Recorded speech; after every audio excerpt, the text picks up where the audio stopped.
सबसे पहले polio virus से मुतालिक आपको अपडेट करें। फैसलाबाद पोलियो की जद में है। डब्ल्यूएचओ की जानिब से चकीरा के मकाम पर सीवरेज में पोलियो वायरस वैक्सीन 2 की मौजूदगी का इंकिशाफ हुआ। रवां साल कितने मरीज बच्चे पोलियो का शिकार हुए, कितनी बार सीवरेज में वायरस की मौजूदगी की रिपोर्ट मौसूल हुई, ये बताएंगे तफसीलात अज़ादार हुसैन। फैसलाबाद पोलियो की जद में साल 2020 मार्च में यूनियन काउंसिल 29 की हरम फातिमा और यूनियन काउंसिल 34 के जैन, जबकि मई में यूनियन काउंसिल 143 की रोमान फातिमा में पोलियो वायरस टाइप 2 की तस्दीक हुई। इस तरह मई में भेजे गए सीवेज नमूनों में पोलियो वायरस की तस्दीक की जा चुकी है, मगर मई के नमूनों में पोलियो वायरस टाइप 2 की मौजूदगी जाहिर की गई है, जिसमें महकमा सेहत के अफसरान का कहना था कि पोलियो की यह किस्म खतरनाक नहीं होती। पोलियो के हवाले से ना हमारी जो फैसलाबाद है इसमें एचकीरा के मकाम पे हमारा पोलियो सैंपल जो है ना पोलियो वायरस पॉजिटिव आई है, तो उसमें सीवरेज का प्रॉब्लम है, उसकी वजह से ये सारा मसला हुआ है। रवां साल 3 बार सीवरेज में पोलियो वायरस की तस्दीक हो चुकी है। मुतासरा होने वाले 3 बच्चों में से 2 जड़ावाला और 1 सदर का रिहायशी है। ताहम सीवरेज में तीनों बार तस्दीक चकेरा के सीवरेज में ही की गई। इसमें ये कोई शक नहीं कि वायरस जो थी वो डेफिनेटली पॉजिटिव है, लेकिन पिछली वैक्सीनेशन की वजह से जो हमारी जो इम्यून सिस्टम है, जो एंटीबॉडीज हैं वो मौजूद हैं, बच्चों में मौजूद है, हमारा इतना कोई नुकसान नहीं हुआ। 2008 से पोलियो फ्री फैसलाबाद में 2020 में फिर से पोलियो ने पंजे गाड़ लिए हैं, जिससे बच्चों की जिंदगियों को खतरा लाहक हो चुका है। कैमरामैन मोहम्मद बूटा के साथ अज़ादार हुसैन, फैसलाबाद। रिपोर्ट आपने जानी, इसी पर बात करेंगे। अज़ादार हुसैन हमारे साथ मौजूद है। अज़ादार हुसैन, आप इस जगह पर मौजूद है, क्या वजह है सीवरेज की वजह से पोलियो की जो वैक्सीन के हवाले से पहले भी बहुत सारे दावे किए गए, अमलन कुछ भी नहीं हुआ, अब फिर वायरस की मौजूदगी का इंकिशाफ हुआ है? फैसलाबाद मुसलसल पोलियो के नरगे में है। कभी तो फैसलाबाद में पोलियो केसेस जो हैं वो माजूर बच्चे सामने आ रहे हैं और कभी सीवरेज में जो है वो पोलियो वायरस की तस्दीक हो रही है। माह मई के सीवरेज के हवाले से जो रिपोर्ट है डब्ल्यूएचओ की जानिब से जारी की गई है, जिसमें यह कहा गया कि चकेरे के मकाम पर जो माह मई के सीवरेज की रिपोर्ट आई है उसमें बताया जा रहा है कि पोलियो जो है वो सीवरेज में पॉजिटिव पाया गया। हम उस मुकाम पर मौजूद हैं जो कि चकेरा का मकाम है, और आप मेरे कब में देख सकते हैं कि यहाँ पे जो है वो सीवरेज का पानी मौजूद है और यहाँ से जो है वो सैंपल इकट्ठे करके महकमा सेहत इंतजामिया की जानिब से और डब्ल्यूएचओ की जानिब से जो है वो NIH इस्लामाबाद भिजवाए जाते हैं। जबकि माह फरवरी और मार्च के वाले से बात की जाए तो इससे कबल माह फरवरी और मार्च का जो इन्वायरमेंटल सैंपल है पोलियो का वो भी चकेरा का ही जो पॉजिटिव आया था, और माह मई का जो है सीवरेज वो भी चकेरा का ही पॉजिटिव आया। इस तरह रवां साल 3 जो पोलियो सीवरेज सैंपल जो है पॉजिटिव आ चुके हैं। इसके अलावा ताहम फैसलाबाद ज़िला भर में 3 केसेस जो हैं वो पोलियो के वो भी रिपोर्ट हो चुके हैं। 3 बच्चे, जिनमें 2 बच्चियां और 1 जो है वो लड़का शामिल है, और इसमें से 2 केस जो थे वो तहसील जड़ावाला के और 1 जो केस था वो फैसलाबाद सदर का था। इस सिलसिले में डिस्ट्रिक्ट जो director health services and division Faisalabad doctor Amanullah, तो उनसे बात हुई है, तो उनका ये कहना है कि इंसदाद पोलियो मुहिम जो है वो कोरोना वायरस के सबब नहीं मनाई जा सकी, क्योंकि कोरोना वायरस की वबा फैली हुई थी, इसलिए इंसदाद पोलियो मुहिम नहीं मनाई जा सकी। मगर अब उनका ये कहना है कि 20 जुलाई से 44 यूनियन कौंसिल ऐसी हैं जिसमें इंसदाद पोलियो मुहिम मना रहे हैं, और उनका यही कहना है कि इंशाल्लाह उम्मीद है कि जब ये मुहिम मनाई जाएगी तो इससे जो कहीं अगर पोलियो वायरस मौजूद हुआ तो इंशाल्लाह पोलियो। मार्च में यूनियन काउंसिल 29 की से आपको बताएं कि वहां से भी एक बच्चा रिपोर्ट हुआ, और फिर यूनियन काउंसिल 34 के जैन, जबकि मई की अगर बात की जाए तो यूनियन काउंसिल 143 की रुमान फातिमा में पोलियो वायरस टाइप 2 की तस्दीक हुई। इसी तरह मई में भेजे गए सीवरेज नमूनों में पोलियो वायरस की तस्दीक की जा चुकी है, मगर मई के नमूनों में पोलियो वायरस टाइप 2 की मौजूदगी जाहिर की गई, जिस पर महकमे सेहत के अफसरान कहते हैं कि पोलियो की यह किस्म खतरनाक नहीं होती, और रवां साल 3 बार सीवरेज में पोलियो वायरस की तस्दीक की जा चुकी है, लेकिन उसके बावजूद इसका खात्मा नहीं हो पा रहा। किसका जिम्मेदार कौन है? महकमे सेहत है जिम्मेदार है, या मुतल्लिका इंतजामिया का भी यहाँ पर जिम्मेदारी बनती है, क्योंकि यहाँ पर सीवरेज का पानी आप देख सकते हैं अपनी टेलीविजन स्क्रीन पर कि गंदा पानी खड़ा है और इसका कोई निकासी का कोई हल नहीं, जिसकी वजह से बीमारियां पैदा हो रही हैं। और पोलियो की वजह से पहले ही बहुत मौके ऐसे आए मासी में भी कि पाकिस्तान को बैन अल-अक़वामी सतह पर भी इस हवाले से शर्मिंदगी का सामना रहा, क्योंकि पूरी दुनिया में पोलियो वायरस के खात्मे के हवाले से पोलियो का खात्मा हो चुका है। बहुत कम ममालिक ऐसे हैं, अगर बात की जाए एशिया की, तो यहाँ पर पाकिस्तान समेत बहुत कम ममालिक ऐसे जहां पर ये वायरस को खत्म करना पड़ेगा और खत्म करने की कोशिशें की गई।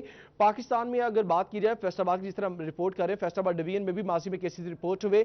अगर अभी फैसलाबाद की बात की जाए तो रवां साल यानी अभी जुलाई है, साल मुकम्मल नहीं हुआ, 7वां महीना है और 7 महीनों में तकरीबन 3 बच्चे रिपोर्ट हुए हैं। और यकीनन जो हालात इस तरह लग रहे, खुदा ना खास्ता और भी इस तरह के सामने जो रिपोर्ट्स आ सकती हैं, इस तरह के जो बच्चे हैं वो इससे मुतासर हो सकते हैं। रवां साल 3 बार सीवरेज में पोलियो वायरस की तस्दीक की जा चुकी है। मुतासरा होने वाले 3 बच्चों में से 2 जड़ावाला और 1 सदर का रिहायशी है। तमाम सीवरेज में तीनों बार तस्दीक चकीरा के सीवरेज में ही की गई।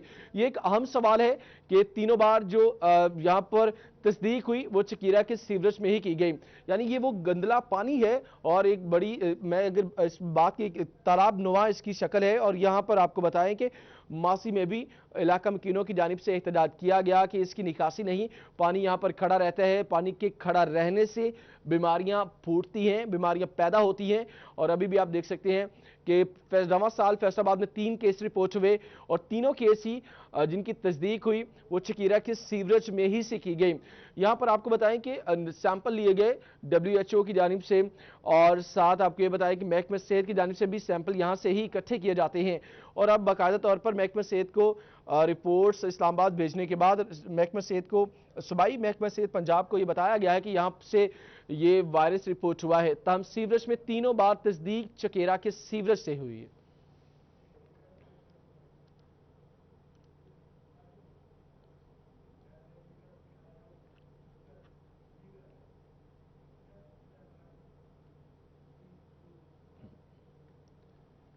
आगे बढ़ेंगे, अभी आपको ये अपडेट करें कि FDA इंतजामिया का नादहिंदगान के गिर्द घेरा तंग, 1500 प्लॉट्स की अलॉटमेंट मंसूख करने का फैसला। इससे कबल 150 प्लॉट्स की अलॉटमेंट मंसूख की गई थी। आपको बताएं कि फैसलाबाद में FDA इंतजामिया का नादहिंदगान के गिर्द घेरा तंग कर दिया गया। 1500 प्लॉट्स की अलॉटमेंट मंसूख करने का फैसला किया गया। इससे कबल 150 प्लॉट्स की अलॉटमेंट मंसूख की गई थी। आपको बताएं कि फैसलाबाद में FDA इंतजामिया का नादहिंदगान के गिर्द घेरा तंग किया गया। 1500 प्लॉट्स की अलॉटमेंट मंसूख करने का फैसला किया गया। इसी पर बात करेंगे रमजान मिर्जा से। बिल्कुल 2005 में FDA सिटी की डेवलपमेंट का काम शुरू हुआ, लेकिन 2020 तक भी यहाँ पर आबादकारी नहीं हो सकी। साबिक डायरेक्टर जनरल्स और ऑफिसर्स की जानिब से इसकी आबादकारी के लिए मेहनत भी नज़र ना आई, बिजली फराम ना हुई, जिसके बाद वो अलाटी जिन्होंने यहाँ पर प्लॉट्स ख़रीदे थे वो भी इसमें अदम दिलचस्पी का मुजाहरा करने लगे।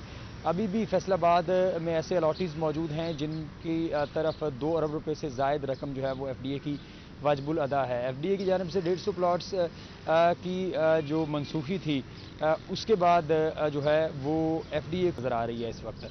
और ऐसे अलाटी जिन्होंने फैसलाबाद FDA के तकरीबन करोड़ों रुपए अभी भी अदा नहीं किए और तकरीबन 1500 प्लॉट्स जो हैं इन अलाटियों के पास हैं, इनकी अलॉटमेंट जो है वो मनसूख करने का फ़ैसला किया गया है। और इनमें ना सिर्फ डेवलपमेंट के चार्जेस हैं, इंस्टॉलमेंट्स हैं, बल्कि दीगर अखराजात भी हैं जो कि मुतलका जो मालिकान हैं या अलॉटीज़ हैं उनको जानिब से नहीं दिए जा रहे। डायरेक्टर जनरल के मुताबिक ज़रूरत पड़ने पर मजीद प्लॉट्स भी जो है वो मनसूख किए जा सकते हैं। अपडेट करने के लिए रमजान आपका शुक्रिया। फैसलाबाद से आपको अपडेट करें, जहां पर एक जानिब PTI अरकान की तरक्याती स्कीमें ना मिलने की वज़ीर आज़म को शिकायत और गिले शिकवे, दूसरी जानिब पंजाब की दूसरी बड़ी 8 MPA और 4 MNAs को कवर करने वाली मेट्रोपॉलिटन कॉरपोरेशन माली साल 2019-20 में तरक्याती स्कीमों के लिए मुख्तस रकम का 32% खर्च कर सके। 3 अरब रुपए खर्च ही ना हुए। इसी पर बात करेंगे अब्दुर्रहमान से। अहम मसला बना हुआ है कि एक जानब पाकिस्तान तहरीक-ए-इंसाफ के MP MNAs अपने वज़ीर आला, वज़ीर आज़म और मुतल्लिका वजारतों से गिले शिकवे जारी रखे हुए हैं कि उन्हें फंड्स नहीं मिलते। राजा रियाज जो मेंबर नेशनल असम्बली हैं उन्होंने असम्बली में भी कौमी असम्बली में ये मुतालबा किया है कि फ़ंड्स नहीं मिल रहे। लेकिन दूसरी जानब जब हम बात करते हैं यहाँ पर सबसे बड़ी मेट्रोपॉलिटन कॉरपोरेशन की, जो कि दूसरी बड़ी पंजाब की बनती है और जिसमें 8 MPAs और 4 MNAs का हल्का है, तो उसमें जो ये एक बड़ी माली साल जो 2020-21 की रिपोर्ट मेरे पास मौजूद है, जिसमें 227 टोटल स्कीमें अप्रूव की गई थी, लेकिन बदकिस्मती ये है कि उसमें जो एस्टिमेटेड कॉस्ट है वो 442 मिलियन थी, टेंडर कॉस्ट 327 मिलियन थी। फिर इसमें जो स्कीमें थी वो 227 में से सिर्फ 94 मुकम्मल हुई, बाकी स्कीमें ताहाल इन पे काम हो रहा है और ये एवरेज जो है वो 32% बनती है, जो कि काम की एवरेज है। बाकी काम ही यहाँ पर नहीं हुआ। टोटल जो एक्सपेंडिचर है 104 मिलियन हो सके हैं, बाकी काम अभी तक तकरीबन 3 अरब रुपए का पेंडिंग पड़ा हुआ है, जहाँ पर इन स्कीमों पर काम नहीं हुआ। तो ये एक बड़ी बदकिस्मती भी है पाकिस्तान तहरीक इंसाफ के MPMNs के लिए। ये एक लम्हा फ़िक्रिया भी मौजूद है कि यहाँ पर एक जानब वो फंड्स की कमी का रोना रो रहे हैं, जबकि दूसरी जानब अरबों रुपया मौजूद होने के बावजूद और फिर इसमें जो टेंडर लगने के बावजूद स्कीमों का जो यहाँ पर मुकम्मल ना होना, ये एक बड़ी भयानक सूरत हाल है, जो इस बात का जो यहाँ पर इस बात का गुमियाजा यहाँ पर सामने आता है कि यहाँ पर पाकिस्तान तहरीक इंसाफ के जो MPMNs है वो अपने मुतालबात तो सामने रख रहे हैं, शोर गुल भी कर रहे हैं, लेकिन जो मुतलका अफसरान हैं उन्हें मजबूर नहीं किया जा रहा कि वो जल्द स्कीमें पूरी करें। एक साल में सिर्फ 32% काम होना और बाकी काम जो पेंडिंग पड़ रहना अगले साल में चला जाना, ये एक बड़ी जो अहम सूरत हाल बन रही है। यहाँ पर लम्हा फ़िक्रिया बन रहा है पाकिस्तान तहरीक इंसाफ के अरकान के लिए, जो यहाँ पर ज़िला इंतज़ामिया उनके लिए, क्योंकि जब बलदियाती अदारे ख़त्म किए गए थे तो उसके बाद जो एडमिनिस्ट्रेटर थे वो डिप्टी कमिश्नर और कमिश्नर। ठीक है, आपने अपडेट किया, आपका शुक्रिया। इसी वाले से जब चीफ ऑफिसर मेट्रोपॉलिटन कॉरपोरेशन से भी बात की गई तो उन्होंने क्या कहा, आइए आपको दिखाते हैं। ये हमारे पिछले फाइनेंशियल ईयर में एक हमारी 227 टोटल स्कीम्स थी और उनमें से कंप्लीट हुई 94 और हमारी इसमें फिनेंशियल प्रोग्रेस है 32%। फिनेंशियल प्रोग्रेस और फिजिकल प्रोग्रेस की कम होने की वजह यह है कि एक तो हमारे आपको पता ही है कि जैसे मीडिया में आता रहा है कि यहाँ पे एक एहतजाज होता रहा टेक्निकल अलाउंस के हवाले से सब इंजीनियर्स का, तो काम नहीं हुआ, सब इंजीनियर्स ने काम करना बंद कर दिया। और दूसरा लॉकडाउन की वजह से भी कंस्ट्रक्शन का काम स्लो रहा, तो इंशाल्लाह ताला इस साल हम इसको कंप्लीट कर लेंगे। इसका प्रोसेस है एक पंजाब म्यूनसिपल सर्विसेज प्रोग्राम का, तो उसमें पता है आपको कॉन्स्टिट्यूंसी वाइज फंड्स फिक्स्ड हैं। तो पिछले हमारे जो फर्स्ट फेज़ की तो आपको मैंने ये प्रोग्रेस बताई, सेकंड फेज़ तक वो गवर्नमेंट की जब अप्रूवल होगी, गवर्नमेंट को डेट देगी तो तब शुरू किया जाएगा। तो उसमें आपको अखबारात में भी ये देखा भी सुना भी होगा कि 7 स्कीमें जो बड़ी मेजर शहर की तकरीबन 52 करोड़ रुपए की वो हमने गवर्नमेंट को भिजवाई हैं। तो वो इंशाल्लाह जब मंजूर होकर आ जाती हैं तो उनके पे भी इस साल काम शुरू हो जाएगा। आगे बढ़ेंगे, जंग का रुख करेंगे। खबर यह है कि माली साल 2019-20 तरक्याती कामों के लिहाज से मायूसकुन रहा। जंग में तरक्याती कामों के लिए 52 करोड़ 92 लाख रुपए जारी किए गए। तकरीबन 4 करोड़ रुपए के फंड्स वापस चले गए। 10 करोड़ सड़कों की तामीर मरम्मत के लिए जारी हुए। वाटर सप्लाई सीवरेज के लिए 12 करोड़ 33 लाख रुपए जारी किए गए। स्कूल और कॉलेज और दीगर सरकारी इमारतों के लिए 30 करोड़ रुपए जारी हुए। सरकारी महकमे 48 करोड़ रुपए ही खर्च कर सके।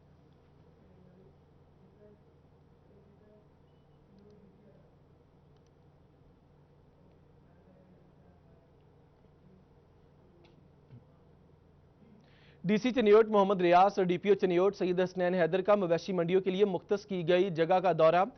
मवेशी मंडियों में इंसदाद कोरोना वायरस के हवाले से SOPs पर अमल दरामद को यकीनी बनाया जाएगा। इसी पर बात करेंगे, ब्यूरो चीफ चनियोट फसीउल्लाह हमारे साथ मौजूद हैं। बिल्कुल, ज़िला इंतज़ामिया चनियोट की जानिब से ज़िला भर में 6 मवेशी मंडियाँ लगाने का फैसला किया गया था और इस हवाले से हुकूमत पंजाब की इजाज़त के बाद इन तमाम तर इंतज़ामात को हतमी शक्ल दी जानी थी। इस हवाले से डिप्टी कमिश्नर चनियोट मोहम्मद रियाज और DPO सैयद हसनैन हैदर की जानिब से मवेशी मंडियों के लिए मुख्तस की गई जगहों का दौरा किया गया है और इस मौका पर डिप्टी कमिश्नर का कहना था कि तमाम तर SOPs को अपनाया जाएगा जो कि कोरोना वायरस से बचाव की एहतियाती तदाबीर में शामिल है। और इस हवाले से तमाम मवेशी मंडियों में एंट्रेंस पर 2 जो है सैनिटाइज़र के गेट लगाए जाएंगे और वहीं से जानवरों को व्यापारी अंदर लेकर दाखिल होंगे। इसके साथ साथ मुख्तलिफ किस्म के मेडिकल कैंप भी लगाए जाएंगे जहां पर स्क्रीनिंग भी की जाएगी और तमाम तर जो SOPs हैं उसको फॉलो किया जाएगा। इसके अलावा DPO सैयद हसनैन हैदर का कहना था कि तमाम तर मवेशी मंडियों में सिक्योरिटी के लिए मुनासिब इकदाम किए जाएंगे। तमाम मवेशी मंडियों में सिक्योरिटी एहलकार तैनात होंगे ताकि जो व्यापारियों से और जो खरीदार आते हैं उनसे पैसे छीनने का मामला सामने आता है उसको रोका जा सके और तमाम तर सिक्योरिटी इंतजाम को तमाम मवेशी मंडियों में यकीनी बनाया जाएगा। ठीक है, आपने तफसीलन अपडेट किया। सिक्योरिटी के इंतजाम को भी यकीनी बनाया जाएगा और साथ आपको ये बताएं कि कोरोना वायरस के हवाले से SOPs पर भी अमल दरामद को यकीनी बनाया जाएगा।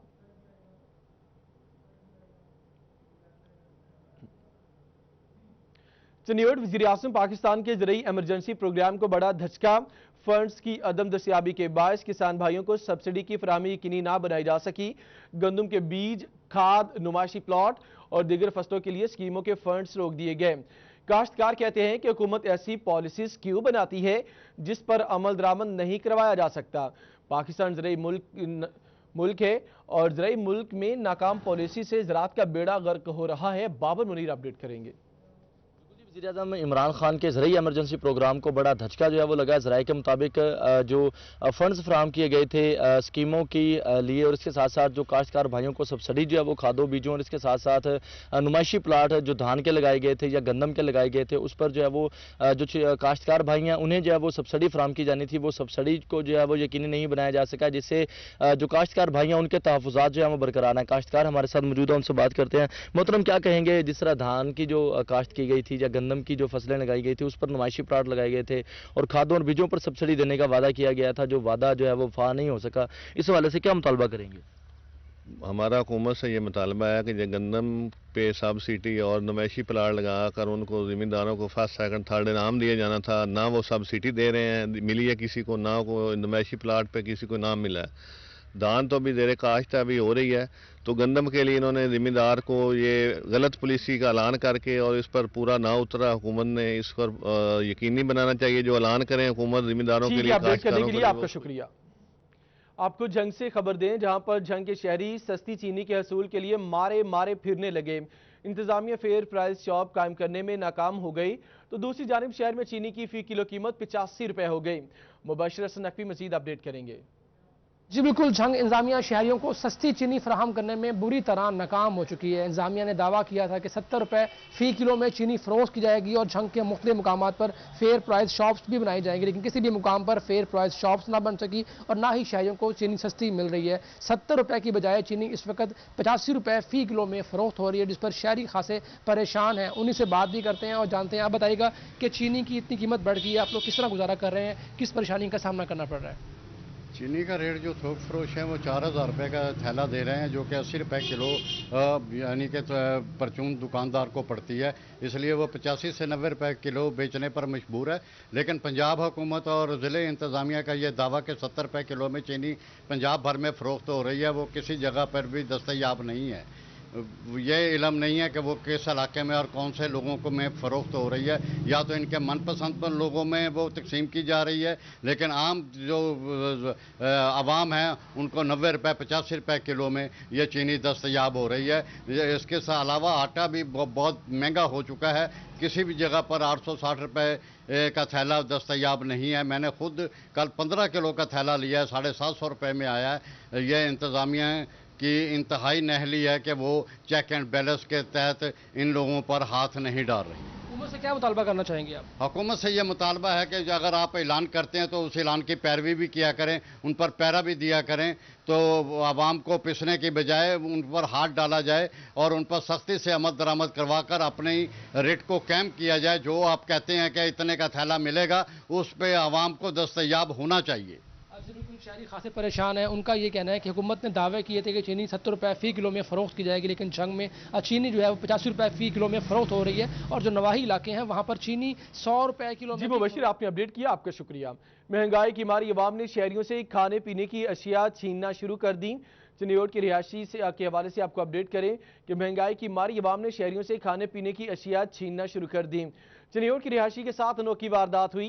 सेटेलाइट टाउन में शहरी अफजल घर के लिए सब्जी और मसालाजात लेकर जा रहा था कि नामालूम 2 मोटरसाइकिल सवार शहरी से सब्जी छीनकर फरार हो गए। शहरी सेटेलाइट टाउन चौकी दरखास्त लिए कार्रवाई के लिए पहुंच गया। कहा इतने पैसे नहीं थे कि आटा और चीनी खरीद सकूं। SHO सिटी से दाद रसी की अपील कर दी। बाबर मुनीर हमारे साथ मौजूद हैं। बाबर, ये क्या मुआवजा है? बिल्कुल जी, चिन्योट के शहरी मोहम्मद अफजल के साथ एक अनोखी वारदात जो है वो पेश आई है। चौकी सैटेलाइट टाउन से चंद गज के फासले पर शहरी अफजल जो है वो अपने घर के लिए हफ्ते के लिए जो है वो सब्जी लेकर जा रहा था, जिसमें दिगर सब्ज़ मसालाजात थे। बढ़ती हुई महंगाई है और दूसरी जानिब ये नौबत आ गई है कि जो चिन्योट के शहरी हैं वो उन्होंने दूसरे लोगों से सब्ज़ी जो है वो छीनना शुरू कर दी है। सब्ज़ी छीनने की जो है वो शहरी के साथ वारदात पेश आई है। शहरी की जानिब से चौकी सैटेलाइट टाउन में कार्रवाई के लिए दरख्वास्त दे दी गई है। मौजूदा शहरी हमारे साथ मौजूदा, उनसे बात करते हैं। मोहतरम, क्या कहेंगे, किस तरह आपके साथ ये वारदात पेश आई, क्या मुतालबा करेंगे? ये मुतालबा मेरा ये है कि अभी मैं अपना हफ्ता इधर काम किया मंडी में, सब्जी मंडी में, और मैं अपना घर का राशन लेकर आ रहा था जिसमें अदरक, लहसुन, टमाटर और सैनिटाइज़र, मास्क का डब्बा वगैरह था। तो अभी मैं इधर से गुजरा था, ये चौकी के बिल्कुल पास ही थोड़ी सी दूरी दो नामालूम आए हैं मोटरसाइकिल के ऊपर। उन्होंने मेरे से शापर खींचा और वो भाग गए इधर पुलिस चौकी की तरफ ही वो भाग गया। अभी जुम्मे आज मुझे पे मिली थी 7 दिन की, तो मैंने कहा कि अपना घर का राशन ले जाएं, वो सारा राशन मुझसे छीन के ले गया है। उसमें क्या क्या चीज़ें और थी? उसमें 3 किलो टमाटर थे, अदरक, लहसुन था और सैनिटाइज़र, मास्क का डब्बा था। ये मेरे से ले गया। आगे चीनी भी महंगी है, इसलिए अब मेरे पास पैसे भी नहीं है। मैं चीनी, घी, आटा, ये हर चीज़ महंगी है। अब उससे मैं लेने से कासिर हूँ। बिल्कुल जी, शहरी मोहम्मद अफजल की आप बात सुन रहे हैं। शहरी इस कदर परेशान नज़र आ रहा है चूँकि मजदूरी पहले तो मिल नहीं रही। अगर मजदूरी जो है वो बंदा करता है, 7 दिन मजदूरी करने के बाद उसे जो है वो पे मिली थी, जिससे वो अपने घर का गुजर बसर जो है वो कर रहा था, और वही पैसे थे जिससे वो सब्जी एक हफ्ते के लिए अपनी सब्जी और इसके साथ साथ दीगर जो सब्ज़ मसाला जात हैं और दीगर जो अशिया खुर्दोनोश हैं वो अपने घर जो है वो। रात को पुलिस के शहर में नाके, दिन में ये जिम्मेदारी डाकू ने संभाल ली। मदीना टाउन के इलाका डाकुओं का मोस्ट फेवरेट बन गया। एक माह में सिर्फ 5 वारदातों में शहरी 1 करोड़ रुपए से महरूम, जबकि गुज़श्ता रोज एक ही दिन में शहरी 50 लाख रुपए से महरूम हो गए। इसी पर बात करेंगे, हमारे साथ फरजाना सदीक मौजूद हैं। जी बिल्कुल, रात को तो फैसलाबाद शहर की सड़कों पर पुलिस के नाके नजर आते हैं, लेकिन दिन में ये जिम्मेदारी डाकुओं ने संभाली। थाना मदीना टाउन के इलाका में लगातार गुज़श्ता चंद दिनों में 5 बड़ी वारदातें हुई हैं, जिनमें शहरी तकरीबन 1 करोड़ रुपए की रकम से महरूम हो गए। दूसरी जानिब गुज़श्ता रोज एक ही दिन में 50 लाख रुपए की वारदातें हुई। एक जानिब तो एक शहरी से 20 लाख रुपए गन पॉइंट पर छीन लिए गए। दूसरी जानिब दिन दहाड़े 5 मुसल्ला डाकू एक घर में घुस गए, अहले खाना को यरगमाल बनाया, दहशत फैलाई और गन पॉइंट पर उनके घर से भी 25 लाख रुपए मालियत के जेवरात, नकदी और इसके अलावा जितनी भी कीमती घड़ियां थी वो भी लेकर फरार हो गए। दूसरी जानिब सीसीटीवी फुटेज भी मंजराम पर आ चुकी है, जिसमें डाकुओं के चेहरे भी वाज़ेह हैं, गाड़ी की नंबर प्लेट भी वाज़ेह है, लेकिन इसके बावजूद पुलिस अभी तक मुलजमान तक नहीं पहुंच सकी है। मेरे साथ इस वक्त मुतासरा शहरी मौजूद है, उनसे बात करते हैं। अच्छा, कहिएगा कि 5 डाकू किस तरह से आए, कैसे आके उन्होंने वारदात की? ये कोई 1:30 बजे का टाइम था, तो मेरा बेटा जो है गाड़ी लेके अंदर आया है, तो अभी उसने गेट बंद किया था, छोटा गेट अभी खुला हुआ था, अभी वो बंद नहीं किया था कि 5 बंदे एकदम, जो उसमें गाड़ी में 5 बंदे थे, 4 बंदे जो है ना एकदम अंदर घर में दाखिल हो गए। उन्होंने सारे घर वालों को यरगमाल बना के कमरे में बंद कर दिया। जो मर्द थे, मेरा बेटा था, 2 बेटे थे, उनके हाथ बांध दिए, साथ मेरे भी हाथ उन्होंने पीछे बांध दिए, और ख़वातीन भी साथ थीं जो बहुत ही खौफजदा हुई हुई थी। इसके बाद उन्होंने तलाशियां लेनी शुरू कर दी, सारे घर की तलाशी ली, सारा सामान निकाल के फेंक दिया और डराते धमकाते रहे कि हमें बताएं और क्या है आपके पास, नहीं तो हम आपको मार देंगे। और इस तरह ख़वातीन जो है, मेरी बहू जो है उसकी काफ़ी तबीयत ख़राब हो गई, वो बेहोश भी हो गई थी। तो इस तरह हम तकरीबन 20 मिनट तक वो घर के अंदर दनाते रहे, और उसके बाद उन्होंने वो तकरीबन 25 तोले सोना था, 3 लाख के करीब नकदी थी, घड़ियां थी, परफ्यूम और बाकी चीज़ें लेके वो आसान। अपडेट करने के लिए शुक्रिया, ब्रेक के बाद वापस आएंगे। फेस्को के लाइन सुपरिटेंडेंट्स और एसडीओज की तरफ से खराब होने वाले 3 फेज ट्रांसफार्मर्स को 2 फेज करके चलाने का इंकिशाफ, सार्फिन की घरेलू इलेक्ट्रिक अशिया जलने लगी। चीफ इंजीनियर ऑपरेशन फेस्को ने खबरदार कर दिया कि ऐसा करना ब्लैकमेलिंग और शहरियों से पैसे बटोरने का जरिया बन जाता है। फेस्को अफसरान हो जाएं खबरदार। इसी पर बात करेंगे अवैस अली से।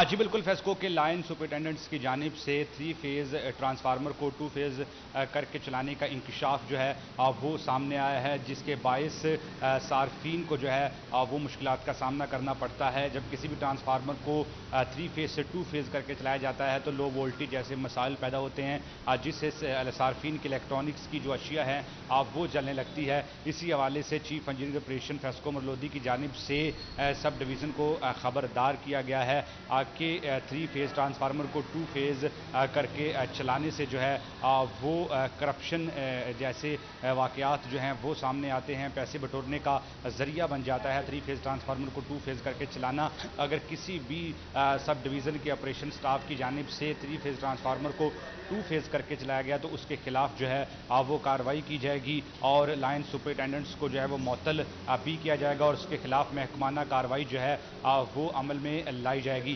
फैसलाबाद शहर में जो है वो बेशतर इलाके ऐसे हैं जहाँ पर लाइन स्टाफ की जानिब से 3 फेज़ ट्रांसफार्मर को वक्ती तौर पर 2 फेज़ करके जो है वो सार्फिन को बिजली फराम कर दी जाती है, उसे चला दिया जाता है, जिससे जो है वो सार्फिन को लो वोल्टेज जैसे मसाइल का सामना करना पड़ता है। इसी वाले से अब फेस्को की जानिब से अहम इकदाम जो है वो उठाया गया और chief engineer operation Umar Lodhi की जानिब से Faisalabad electric supply company FESCO की सब डिवीज़न और डिवीज़न के अमला को खबरदार कर दिया गया है।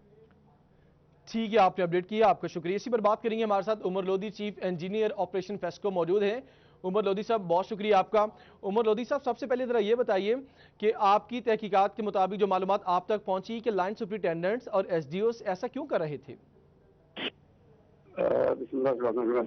देखें, इसमें ऐसा था कि ये करप्शन का भी एक बहुत बड़ा सोर्स था। कुछ कंप्लेंट्स हमारे पास आई, इस पे हमने स्ट्रिक्ट एक्शन भी दिए, कुछ लोगों को हमने उससे सस्पेंड भी किया, उनको सीवियर पनिशमेंट भी दी और एक सर्कुलर भी हमने जारी कर दिया है कि आइंदा कोई भी फील्ड ऑफिसर 3 फेज ट्रांसफार्मर को 2 फेज में कन्वर्ट नहीं करेगा, स्पेशली उन एरियाज में जहां 3 फेज कनेक्शन अवेलेबल हैं। वो तो फिर जाहिर है अगर उन एरियाज में ट्रांसफार्मर 2 फेज हो जाएगा तो वो तो उनकी सप्लाई तो डिस्कनेक्ट हो जाएगी। ये एक बड़ा क्रिमिनल ऑफेंस है, इस पर स्ट्रिक्ट एक्शन लिया गया है और सबको नोटिफाई कर दिया गया है कि आइंदा कोई भी ऐसी हरकत करेगा ये will be placed under suspension. अच्छा उमर लोधी साहब, जिन लोगों को आपने सजाएं दी उनके खिलाफ कानून के मुताबिक कार्रवाई हुई, उनके जरा नामों के हवाले से हमारे व्यूअर्स को बताया, अवाम को भी पता चलना चाहिए कि वो कौन सी अफसरान है, लाइन सुपरिटेंडेंट्स हैं जो पैसे बटोरने के लिए सारे काम करते हैं। देखिए, वो तो बहुत सारे लोग हैं जिनको पनिशमेंट मिली है, जिसने भी कोई इस तरह की हरकत की है उसको एसडीओस के नाम तो सर बताया ना, क्योंकि एसडीओस भी मुलविस इसमें और एसडीओ ये की सारी सब डिवीजन का इंचार्ज होता है। इसमें इधर फैसलाबाद के भी कई सारे एसडीओ हैं जिनको अभी उनके खिलाफ डिसिप्लिनरी प्रोसीडिंग चल रही है, हमने उनको शोकास दिए हुए हैं। सजा देने का एक प्रोसीजर है, जाहिर है उसमें टाइम जो जितना लीगल टाइम है। सर नंबर बता दे, कितने लोगों को सजा दी आपने? वो तो दर्जनों में है। अच्छा, दर्जनों की तादाद है जिसमें लाइन सुपरिटेंडेंट्स भी हैं और एसडीओस भी हैं। शुक्रिया उमर लोधी, इस हवाले से अपना मौक़िफ़ दे रहे थे।